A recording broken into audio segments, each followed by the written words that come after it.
Peggy 18.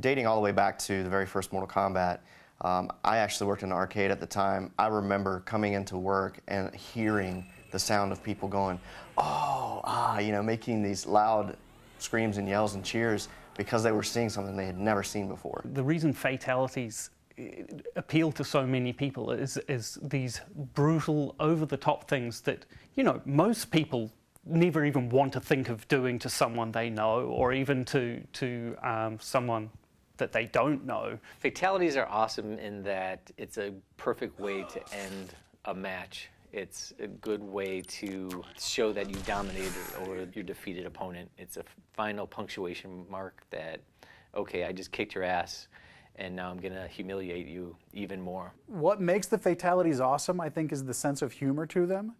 And I know it took me a while to get my arms around the mentality of them myself. And it's, you know, they're very graphic and very disturbing and disgusting, but there's an underlying humor to them that you know, certainly is what defines my favorite ones. And it was kind of what made them enjoyable to work on for me, was you know, finding that humor and kind of bringing that out, you know, graphically and visually. I think a lot of the casual players, you know, specifically pick up Mortal Kombat, are always looking up, you know, what are the fatalities, how gruesome they are, you know, even finding out, like, unlocking them through the game and stuff like that.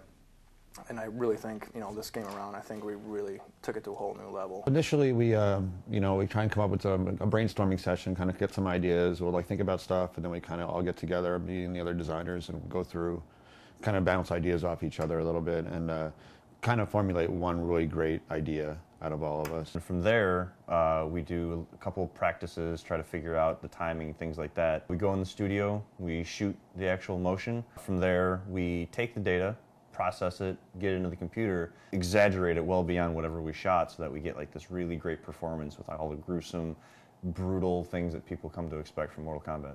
So once all of the action had been defined, we would make sure that blood, any of the magic, any of the you know, any of the other visuals that don't fall under either environments or characters would get put into the cinemas. The most fun I had was actually the one fatality, actually in particular, was the Kung Lao. You know, one of the iconic ones that have been used in a lot of the marketing now, when he lays down his hat and, you know, pulls the unsuspecting victim through it. Carlos is you know, he's a huge character in the studio, and he likes to keep the mood upbeat. The best part that I love about these fatalities is I get to beat up on Rick O'Mara, and he also gets to, you know, perform his fatalities on me. I actually remember when we were shooting the Cabal fatality where the victim falls on the hook swords, and you had Tony supporting Carlos as Carlos is falling over, and it was just hilarious because when you look at the raw data up on the screen, you don't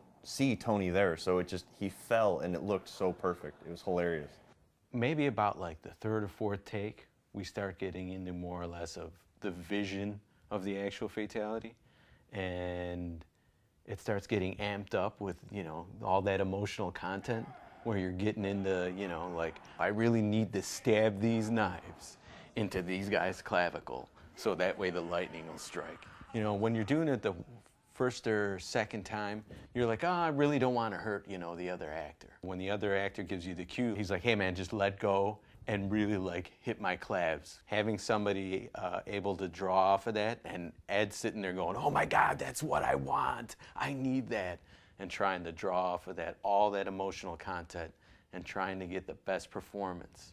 My role on fatalities was to make sure that once everything else was in place, that we had visual effects for the fatalities. So once all of the action had been defined, we would make sure that blood, any of the magic, any of the visuals that don't fall under either environments or characters would get put into the cinemas. Probably my favorite and most successful effects are the ones where we involve the most sleight of hand. The classic reptile fatality, getting his tongue to work, was one of those real coups. That's the sort of thing that, you know, there's not a cut and cut-and-dried system for doing. There were a lot of cheats and sleight of hands that we used to make that work. We use basically a beam, just an ability in the engine to draw a mesh from one point to another, basically attaching one end to Reptile's head and one end to the victim's head, and then introducing material-driven noise to that to make it seem as though there's an elastic tongue where really it's just a code-driven mesh that's going from one point to another.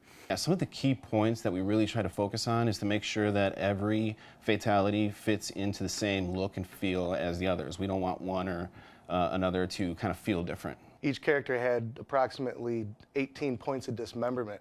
So you can imagine, the technical hurdles we had to go through initially, working closely with the tech group to get a procedural tool inside of our tool to be able to do it on the fly. The effects guys had a major role in making the fatalities just look perfect. They are masters of blood placement and all the effects that go with fatalities, like radons, electricity, all the blood decals that had to be put on to make fatalities look nasty.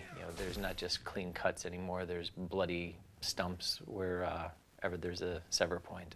Every fatality had its own challenges, ranging from just making the blood look good, and blood from the outset is a tricky thing to get right. Fluids and liquids are a difficult thing to do in particles. It's even more difficult to do in real time when we don't have the ability to render something, when we have to do a graphic that will update 60 times a second. And so even just the rudiments of getting the liquids to look good had its own challenges. One of the really cool things was at E3 this year and a bunch of the other trade shows.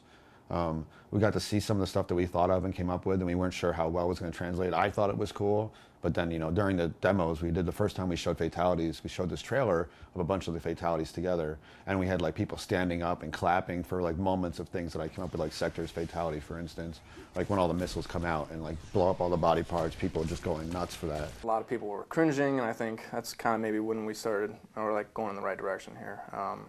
Taking some of the old stuff, blending in with some new ideas, and that's what I think is really cool about this little nod to the classics. The best fatalities are the ones that are nasty. They're really violent, but at the same time have a comedic tone to it. Those are always the best ones. Most of them actually have a comedic tone to it, and I think that's what makes fatalities popular. Get over!